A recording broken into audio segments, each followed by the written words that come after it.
आज के डिजिटल युग में जैसे जैसे टेक्नोलॉजी बढ़ रही है वैसे वैसे साइबर ठगी के खतरे भी लगातार विकसित हो रहे हैं। ताज़ा मामला ई सिम फ्रॉड का है, जिसे लेकर भारत सरकार के गृह मंत्रालय के अंतर्गत कार्यरत Indian cyber crime coordination centre ने एक गंभीर चेतावनी जारी की है। ये नया साइबर फ्रॉड आम लोगों के मोबाइल नंबर को निशाना बनाकर उनके बैंक खातों को खाली कर रहा है। और हैरानी की बात यह है कि कई बार पीड़ित को इसका पता तक नहीं चलता। ई सिम यानी एम्बेडेड सिम एक डिजिटल सिम होती है जो फिजिकल सिम की जगह लेती है। बता दें कि ये नया टेक्नोलॉजी फीचर स्मार्टफोन उपयोगकर्ताओं को बिना सिम कार्ड बदले टेलीकॉम सर्विस बदलने की सुविधा देता है, लेकिन अब इसी सुविधा का गलत इस्तेमाल ठग कर रहे हैं। साइबर अपराधी पहले एक व्यक्ति को फोन या मैसेज के जरिए संपर्क करते हैं और खुद को टेलीकॉम कंपनी का एग्जीक्यूटिव बताते हैं। इसके बाद वो ई सिम एक्टिवेशन के नाम पर एक फर्जी लिंक भेजते हैं।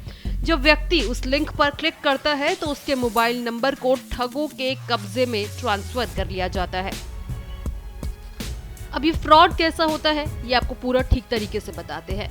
तो ठग किसी यूजर को कॉल कर ई सिम एक्टिवेशन का पहले बहाना देते हैं, फिर उसके बाद वो एक लिंक भेजते हैं और यूजर को उस पर क्लिक करने के लिए बोलते हैं। फिर जैसे ही यूजर उस लिंक पर क्लिक करता है तो उसका फिजिकल सिम ई सिम में ट्रांसफर हो जाता है, लेकिन ये ट्रांसफर ठगों की डिवाइस पर होता है।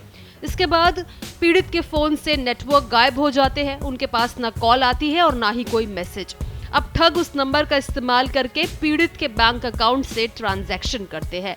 बैंक जब ओटीपी भेजता है तो वो सीधे ठगों को मिल जाता है, क्योंकि अब सिम उन्हीं के डिवाइस में एक्टिव है।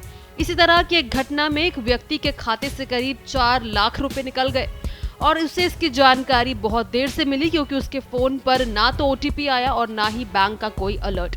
तो अब इसमें सवाल उठता है कि इससे सेफ्टी कैसे रखी जाए। तो इसको लेकर गृह मंत्रालय और अन्य साइबर सुरक्षा एजेंसियों ने आम जनता को इस फ्रॉड से बचने के लिए कुछ जरूरी सलाह दी है।